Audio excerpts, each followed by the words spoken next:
رنگیان عزیزم، این حیوان بیماری هرپس داره، یعنی علائم تیپیک هرپس.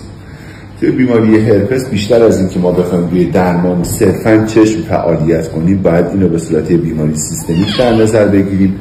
حیوان حتما باید زیر سرم بره، داروهای مربوطه رو دریافت کنه تا اون دوره زمانی بیماری ویروسی طی بشه و کمترین عارضه رو به جا بذاره.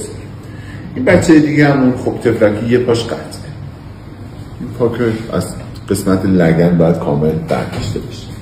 این پای دیگهش شکستگی داره، قسمتی که متاسفانه خب یه شانس حیوانو کم میکنه، پارگی داریم ما در این قسمت رباط پشت پا.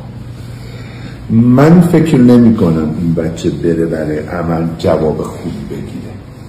شاید اگر این پا هم قطع بشه بهتر بتونه زندگی بکنه یا بیشتر بتونه زندگی بکنه.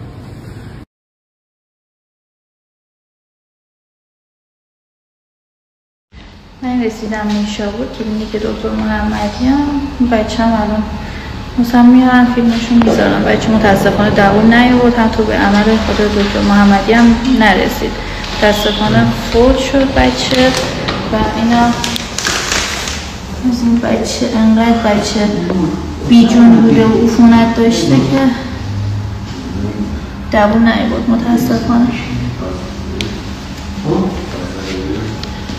این قشنگم ماما چشتو در آوردم، بچه هاتم آوردم مامانی.